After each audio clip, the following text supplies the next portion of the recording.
Hello students, Rohit Srivastava mathematics classes में आपका स्वागत है। स्टूडेंट्स, पिछली वीडियो में हमने समुच्चयों का सम्मिलन, सर्वनिष्ठ समुच्चय और समुच्चयों का अंतर पढ़ा था। उनको वेन डायग्राम में किस प्रकार से प्रदर्शित करते हैं ये सीखते हैं और उसके बाद हम प्रश्नावली 1.4 को हल करते हैं। तो ध्यान से समझिएगा। मान लेते हैं कि दो सेट हैं, कोई मतलब दो समुच्चय हैं। पहला है ए 1, 2, 3, 4, 5। ये एक समुच्चय ए है। इसी प्रकार से दूसरा समुच्चय बी है 3, 4, 6, 7, 8। ये दो समुच्चय हैं। इनको हम वेन डायग्राम में मतलब सर्वनिष्ठ समुच्चय, इनका सम्मिलन और अंतर वेन डायग्राम में किस प्रकार से प्रदर्शित करेंगे उसको हम आपको दिखा रहे हैं किस प्रकार से। तो सबसे पहले आप इसका ए यूनियन बी निकालिए। तो ए यूनियन बी आप जानते हैं कि ए के सभी अवयव कॉमन अवयव हैं, उनको एक ही बार लिखेंगे आप। 3, 4, 5, 3, 4 लिख चुके हैं, 5 लिख लिया, फिर 6, 7, 8। ये हमारा हो गया ए यूनियन बी। बात करते हैं कि भाई इनको वेन डायग्राम, वेन आरेख में किस प्रकार से प्रदर्शित करेंगे। तो ये हमारा ए हो गया और दूसरा हमारा बी हो गया। ये समुच्चय ए के लिए, ये समुच्चय बी के लिए। और ये टोटल हमने मान लिया कि ये सार्वत्रिक समुच्चय है, यूनिवर्सल सेट है। ये एलिमेंट्स कहीं ना कहीं से तो होंगे, आप जानते हैं कि नेचुरल नंबर है। अच्छा, अब देखिए आप ए में अवयव कौन कौन से हैं। 1, 2, 3, 4, 5। ये इसका मतलब है कि उभयनिष्ठ, यहां पर कॉमन अवयव आएंगे। तो कॉमन कौन कौन से देखिए आप, दोनों में क्या है 3 और 4। बचा क्या 1, 2, 5। फिर बी में आ जाइए। बी के आपने 3, 4 तो एलिमेंट लिख लिए, बचा क्या 6, 7, 8। तो 6, 7, 8। तो हम जब बात करेंगे आप देखेंगे ए यूनियन बी की अगर हम बात करें तो ए यूनियन बी में देखिए ये सब अवयव आ रहे हैं। इसका मतलब हो गया कि अगर आपको यूनियन का वेन आरेख पूछा जाए तो पूरे भाग में पॉलिश हो जाएगी इस प्रकार से कि पूरा भाग जो है ये ए यूनियन बी को प्रदर्शित करता है। ये टोटल जो है वो ए यूनियन बी को प्रदर्शित कर रहा है। इसी प्रकार से अगर आपसे पूछा जाए ए इंटरसेक्शन बी का आप वेन आरेख खींचिए तो आप देखिए इंटरसेक्शन का मतलब हो गया कॉमन। तो कॉमन देखिए क्या है दोनों में, 3, 4 ये कॉमन है। आप इसका वेन डायग्राम बनाइए। ये ए के लिए, ये बी के लिए, ये ए, ये बी। तो आप देखिए कॉमन अवयव यहां लिख लेंगे 3 और 4। बाकी किस प्रकार से लिखे थे 1, 2, 5 और 6, 7, 8। तो आप देखिए आपने इंटरसेक्शन निकाला तो इंटरसेक्शन में क्या मिला आपको 3, 4 तो यहीं पे तो है। तो इंटरसेक्शन में मतलब ये सिर्फ ये कॉमन भाग ये शो करता है इंटरसेक्शन को। मतलब ये जो ग्राफ बन गया वो हमारा ए इंटरसेक्शन बी का, और ये वाला जो ग्राफ है मतलब डायग्राम है, वेन डायग्राम है, वो ए यूनियन बी का है। ये हमारा है ए इंटरसेक्शन बी का। इसके बाद हमने आपको अंतर भी बढ़ाया था कि ए माइनस बी। तो देखिए आप ए माइनस बी निकाला था, इसका मतलब बी के अवयव आपको ए में से घटा देने हैं। तो घटाइए आप 1, 2, 3, 4, 5। यहां क्या है 1, 3, 4, 6, 7, 8। तो कम क्या हो जाएंगे, 3 कम हो जाएगा, 4 कम हो जाएगा, बचेंगे क्या 1, 2 और 5। मतलब एक ही अवयव बचते हैं। तो आप देखिए इसका वेन आरेख किस प्रकार से खींचेंगे। ये हो गया आपका ए, ये हो गया आपका बी। 1, 2, 5 यहां पर थे 3 और 4, फिर 6, 7, 8। तो ए माइनस बी में बचा क्या है वो देखिए आप 1, 2, 5 कहां पर है ये, मतलब ये वाला भाग, ये भाग पर पॉलिश हो जाएगी। मतलब ये जो भाग है वो आपको ए माइनस बी प्रदर्शित कर रहा है। तो स्टूडेंट्स, उम्मीद करता हूं कि आप वेन आरेख सीख गए होंगे कि किस प्रकार से वेन आरेख बनाएंगे।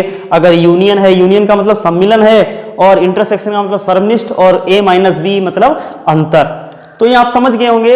इसके बाद कुछ गुणधर्म हैं, उनको हम ध्यान से देखते हैं कि क्या है। आप इसका स्क्रीनशॉट ले लीजिए। जैसा कि आप देख सकते हैं हेडिंग पड़ा हुआ है कि सम्मिलन की संक्रिया के गुणधर्म, मतलब यूनियन आपका दिया है उसके कुछ गुणधर्म है, मतलब कुछ प्रॉपर्टीज हैं, वो आप देखिए। जैसा आप पहला लिखा हुआ है कि A यूनियन B निकालें या B यूनियन A निकालें, एक ही बात है। बिल्कुल आप देख सकते हैं, एग्जाम्पल लेकर उसको हल कर सकते हैं कि अभी आपने देखा था हमने A यूनियन B निकाला या B यूनियन A निकालें तो एक जैसे ही अवयव आएंगे।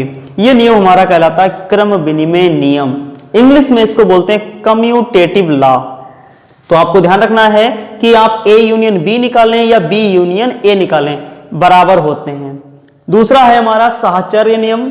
साहचर्य नियम क्या है कि A यूनियन B फिर उसका C से यूनियन या B यूनियन C फिर उसका A के साथ यूनियन बराबर होते हैं। ये हमारे साहचर्य नियम कहलाता है। तीसरा है हमारा तत्समक नियम।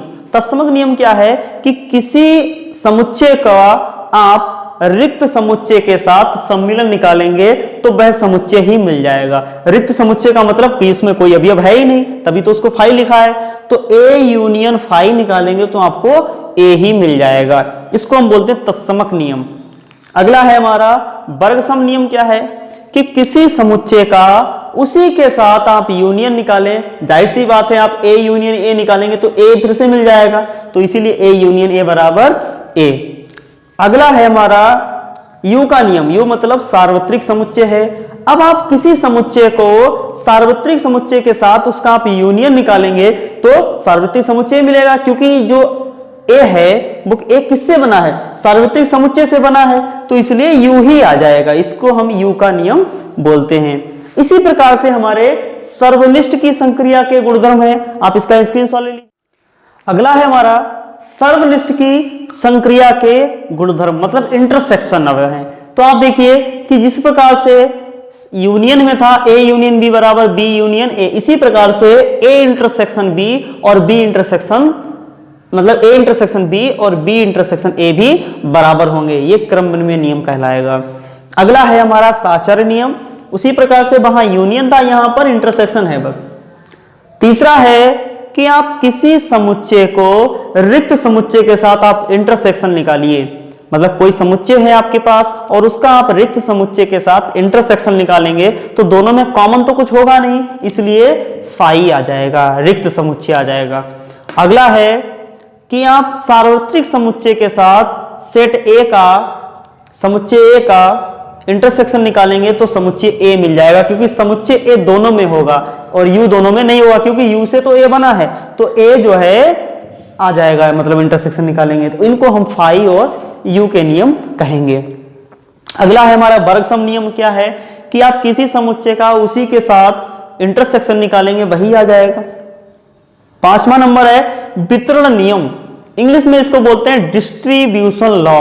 क्या है ये, A intersection B union C बराबर A इंटरसेक्शन B अलग अलग हो जाएगा, नाम ही है वितरण नियम, मतलब अलग अलग हो जाएगा। A इंटरसेक्शन B फिर यूनियन A इंटरसेक्शन C, मतलब इसका इसके साथ इंटरसेक्शन फिर A का C के साथ इंटरसेक्शन और दोनों का यूनियन। उम्मीद करता हूं आपको ये समझ में आए होंगे। इसके बाद हम प्रश्नावली 1.4 को सॉल्व करते हैं। स्टूडेंट्स, पहला क्वेश्चन है हमारा, निम्नलिखित में से प्रत्येक समुच्चय युग्म का सम्मिलन ज्ञात कीजिए। तो पहला दिया है x दिया है, y दिया है, तो आप जानते हैं x यूनियन y क्या हो जाएगा, 1, 2, 3, 5। आंसर हो गया।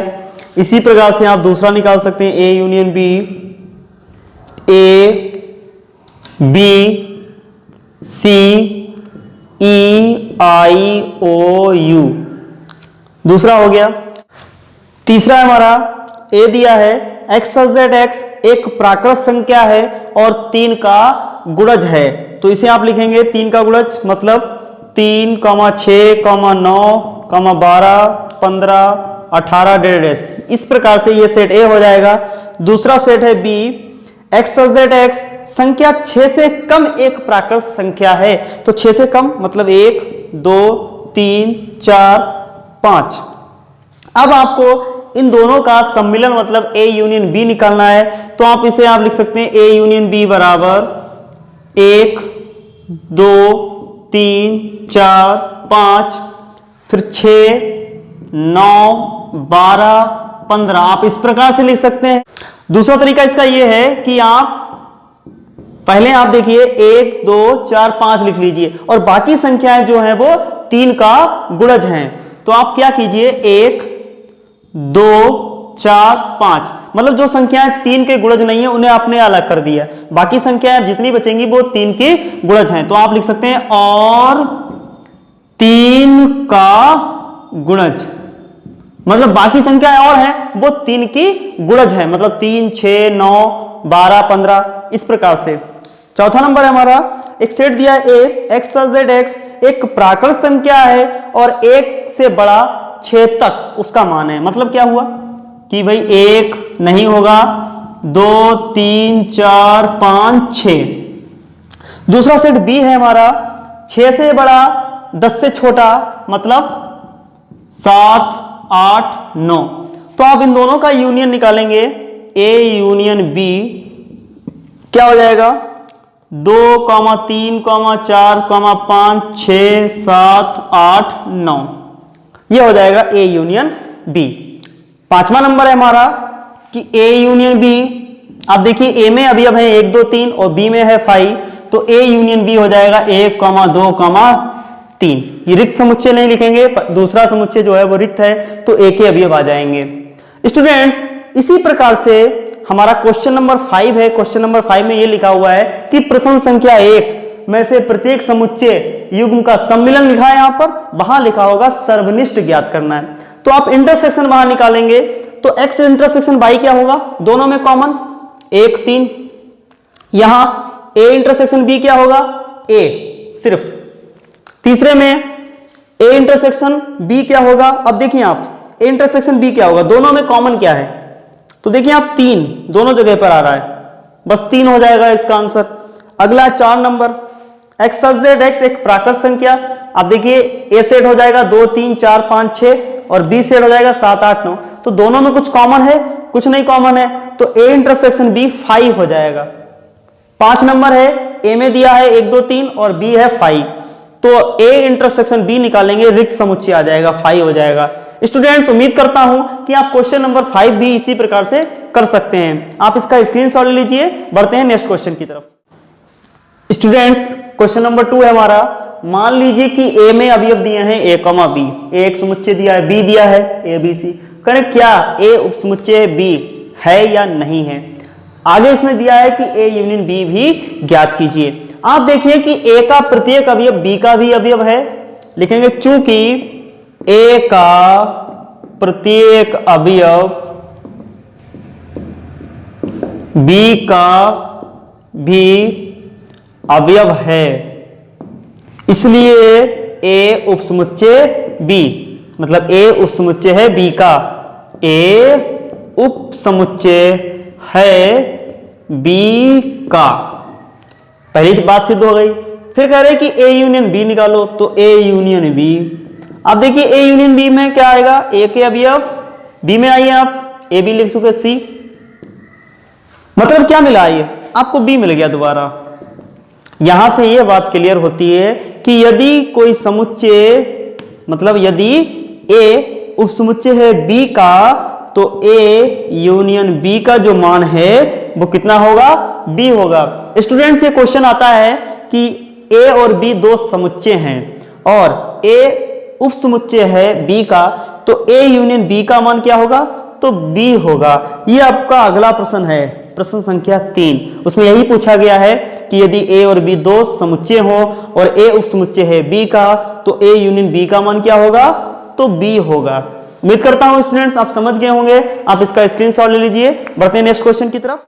स्टूडेंट्स प्रश्न संख्या 4 है, यदि a b c d 4 समुच्चय दिए गए हैं तो निम्नलिखित के मान ज्ञात कीजिए। मतलब a union b, a union c, b union c, b union d, ये सब आप निकाल लेंगे, आप जानते हैं। पहला देखिए a यूनियन b, तो a यूनियन b ये है, तो 1 2 3 4, 3 4 लिख चुके हैं, क्या बचा 5 और 6।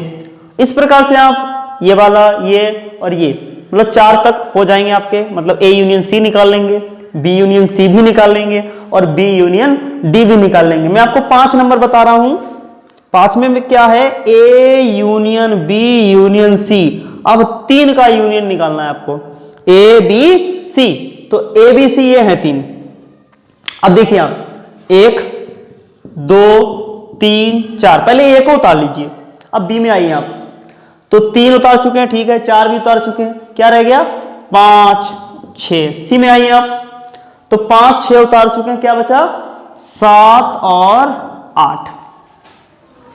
उम्मीद करता हूं स्टूडेंट्स आप समझ गए होंगे कि अगर 3 समुच्चय दिए हैं उनका आपको यूनियन निकालना हो तो इस प्रकार से आप निकाल सकते हैं। इसी प्रकार से आप A union B union D और B union C union D को निकाल सकते हैं। स्टूडेंट्स प्रश्न संख्या 5 है, इसके बाद 5 में आपको पहले ही बता चुका हूं कि पहला जो प्रश्न है उसमें आपने सम्मिलन निकाला था, उसी का आपको सर्वनिष्ठ निकालना है। सर्वनिष्ठ का मतलब इंटरसेक्शन निकालना है। इसके बाद स्टूडेंट्स क्वेश्चन नंबर 6 है और क्वेश्चन नंबर 6 पर इसी प्रकार के क्वेश्चंस कुछ दिए गए हैं, वो आप स्वयं कर लेंगे। मिलते हैं हम लोग अगली वीडियो में, आगे के क्वेश्चंस को सॉल्व करेंगे।